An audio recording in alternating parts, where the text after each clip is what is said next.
Bonjour à tous et à toutes et bienvenue dans cette nouvelle vidéo. Aujourd'hui, on va tester l'oracle sagesse de sorcière. C'est quelque chose que j'ai pris complètement au hasard. J'ai vu l'oracle, j'ai dit ok, je teste. Je ne le connais pas, je ne l'ai jamais vu nulle part, donc je suis très curieuse. Si vous ne me connaissez pas encore, je m'appelle Camille Verna, je travaille avec les archives akashiques et en soins énergétiques. Chaque semaine, je donne des soins, je donne aussi des séances de lecture akashique. Attention, elles sont limitées, donc si vous êtes inscrit ou inscrite à mes mails, vous allez recevoir le message pour savoir quand est-ce que les séances vont rouvrir. Et sinon, je donne chaque mois un soin totalement gratuit. Vous pouvez vous inscrire, je vous ai mis le lien juste en dessous en description de cette vidéo.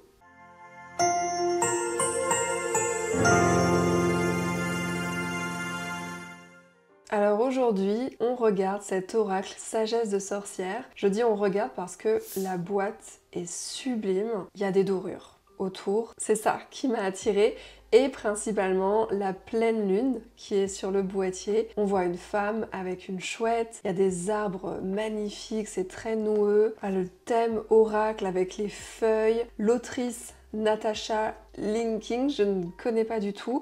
Aux éditions intuitives, pareil, c'est complètement inconnu. Je vous dis, c'était un vrai coup de cœur, un vrai appel pour cet oracle. Alors, écoutez-moi bien, on est sur un oracle qui contient 60 cartes. C'est énorme. En général, c'est 40, 45, mais là, il y a 60 cartes et par contre, le livret fait 80 pages. Ici, on est sur un petit livret, mais 60 cartes, c'est énorme. Je vois que la collection c'est Lo Scarabeo. Je suis curieuse, j'irai jeter un œil pour voir un peu les autres oracles qu'il propose. Ah, attendez, je vois qu'il est aux éditions Très Daniel. Intuitive Édition, ça doit être, j'imagine, une maison d'édition ésotérique qui appartient à Très Daniel. En tout cas, au premier abord, la boîte est absolument sublime. On est sur un coffret de taille standard, assez gros, et en même temps, s'il y a 60 cartes à l'intérieur, c'est normal. Une ouverture en cloche.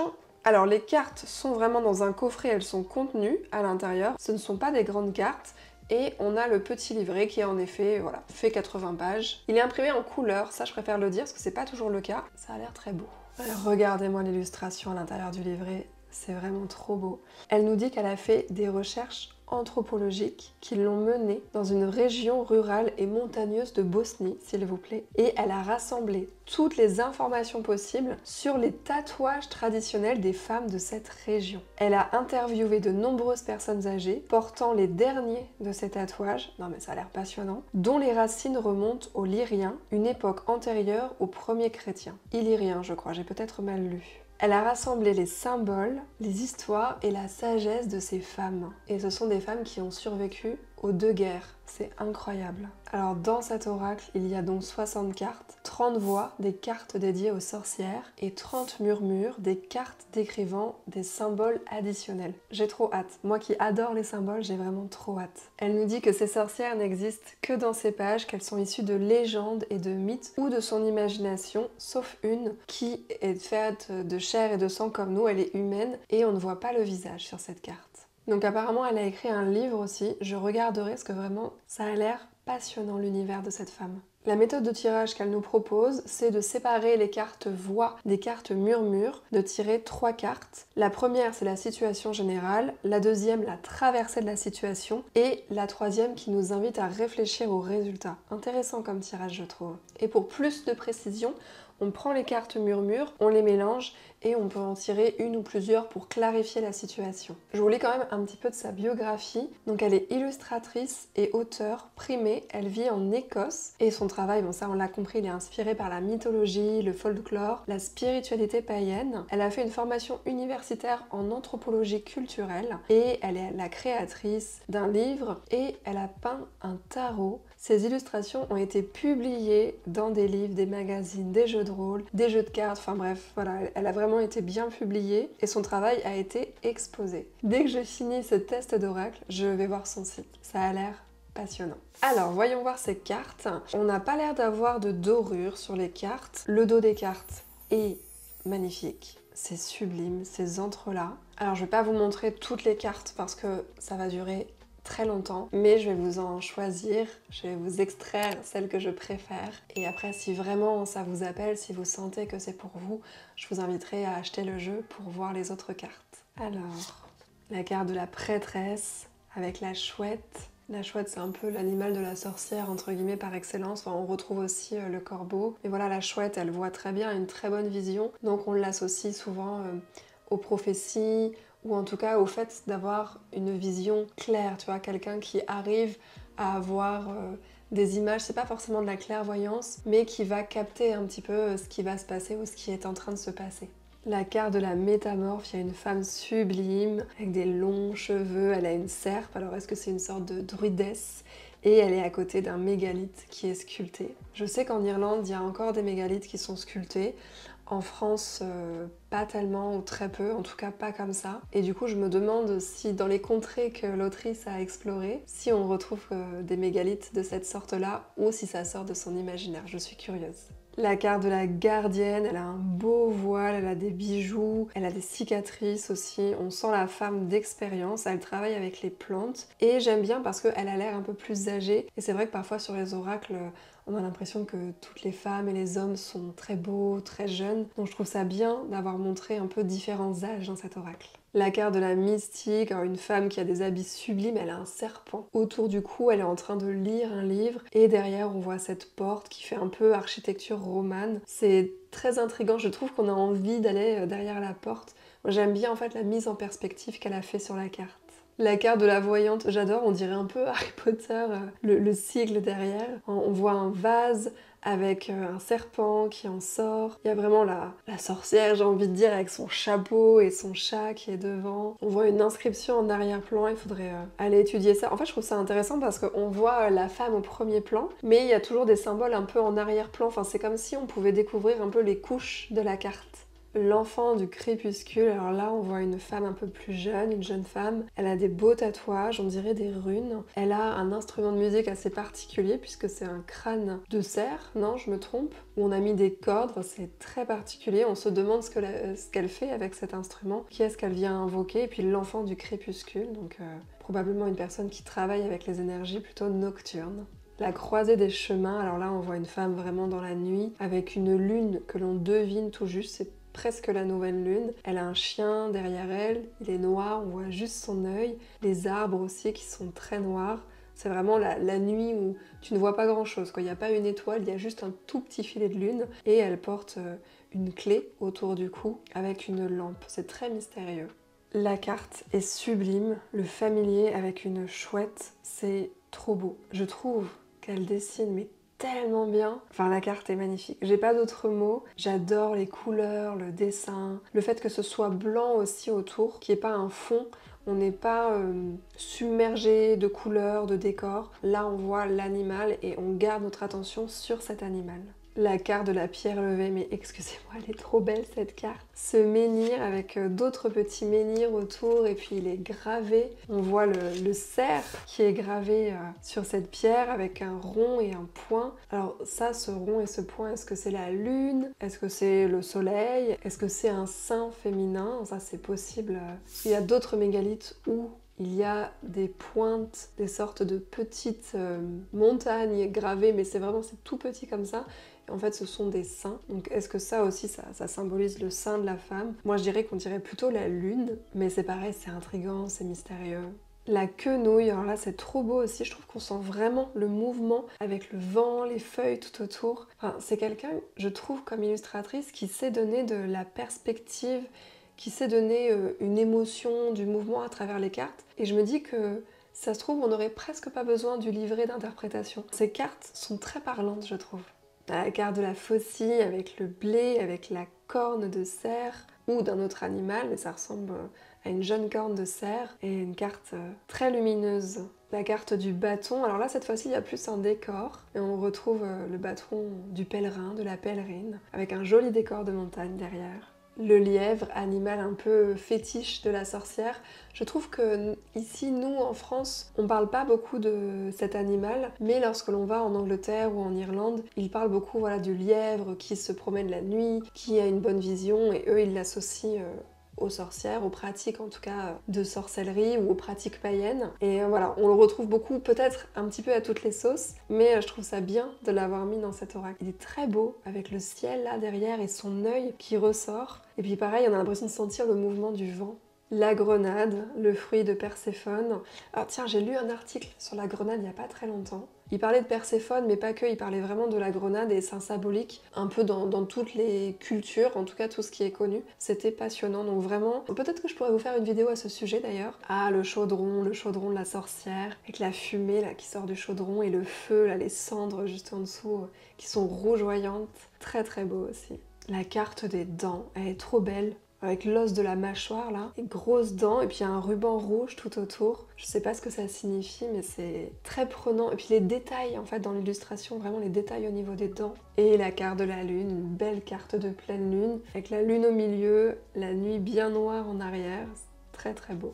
Bon, je pense que vous l'aurez compris, les illustrations c'est un 100%, tout est sublime, il y a des détails, je suis bluffée des illustrations. Par contre, on va voir les interprétations, on va voir ce qu'elle nous dit. Je vous propose un tirage à 3 cartes, comme elle proposait, avec la situation actuelle, une aide pour passer cette situation actuelle, et ensuite des conseils. Je vais mélanger les cartes et pendant ce temps, vous allez penser très fort à une question pour votre situation actuelle. On va tirer la première carte pour votre situation actuelle. La consolatrice. Voilà, on voit une femme dans un très beau siège en osier, avec un lapin ou un lièvre sur les genoux, elle a une tisane, elle a des plantes, il y a une sorte d'arbre avec des bougies dedans qui est juste à côté d'elle, elle a une cloche aussi tout là-haut. Et elle nous dit nid, confort, simplicité, sécurité pour votre situation actuelle. Sa maison résonne de sons joyeux, les noix que l'on décortique, le dulcimer langoureusement gratté, le repas qui bout sur le feu, les chiens qui aboient, et puis de silence confortable que personne ne ressent le besoin de combler. La consolatrice évoque le besoin d'une maison, matérielle ou non, le choix des justes éléments pour la création de notre nid. Nous avons tous besoin de trouver la chaleur dans les petites choses, de la plénitude dans la simplicité, et cette carte illustre les lieux sûrs propices au repos. Elle nous parle de la sorcière qui est sur la carte, une femme qui a quitté la ville, qui était peu épanouissante pour elle, pour une vie plus simple, probablement en campagne j'imagine, en tout cas en nature, qui lui apporta la gratification du travail physique et des soirées paisibles au coin du feu. Elle passa la majeure partie de sa vie dans une petite ferme des Great Smoky Mountains où elle se familiarisa avec les traditions magiques des Appalaches. Je trouve ça trop bien d'avoir mis l'histoire de la femme. Deuxième carte, comment traverser cette situation actuelle.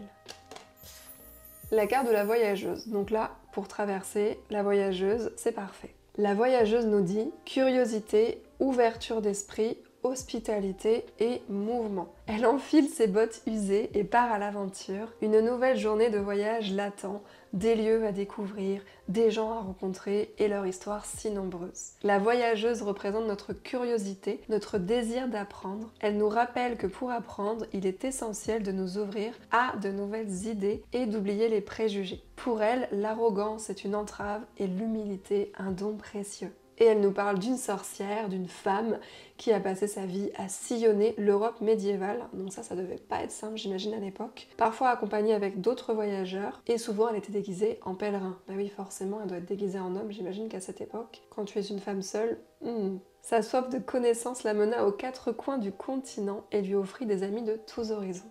J'adore cette carte. Donc on nous dit d'avoir un endroit à nous, un cocon, et on nous dit aussi d'aller voyager et de combler notre curiosité, notre soif, notre envie de savoir, de connaissances, de rencontres. J'adore.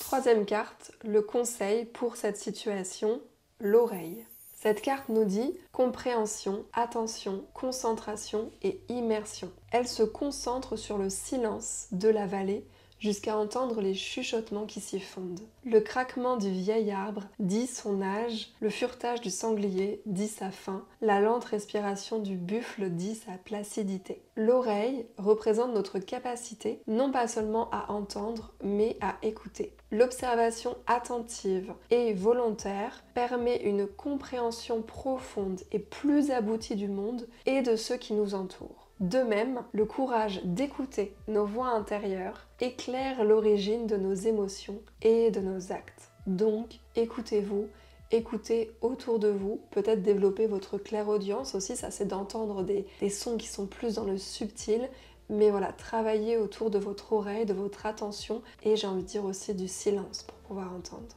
Il nous parle de cette sorcière, c'est une guérisseuse du 5e siècle avant Jésus-Christ qui était installée dans les collines au nord de la rivière Narmada. Et elle vivait dans des abris sous roches, ornés de peintures rupestres qui sont parmi les plus anciennes de l'humanité. Elle en a même réalisé quelques-unes dont elle se servait pour instruire les jeunes gens de sa communauté. Donc le tirage pour vous aujourd'hui, un endroit cocon, paisible, se ressourcer, voyager, rencontrer, curiosité et écouter. Je trouve que c'est un très beau tirage, je trouve que cet oracle est absolument incroyable. Il est plein de sincérité par rapport à d'autres oracles que j'ai testés ici sur cette chaîne où il y avait plein de pages qui étaient écrites mais presque parfois plein de pages de vide. Écoutez, là il y a une page, ça va droit au but. Il y a même une histoire sur la femme qui est dessinée. Je trouve ça incroyable. On va se tirer 2 cartes murmure pour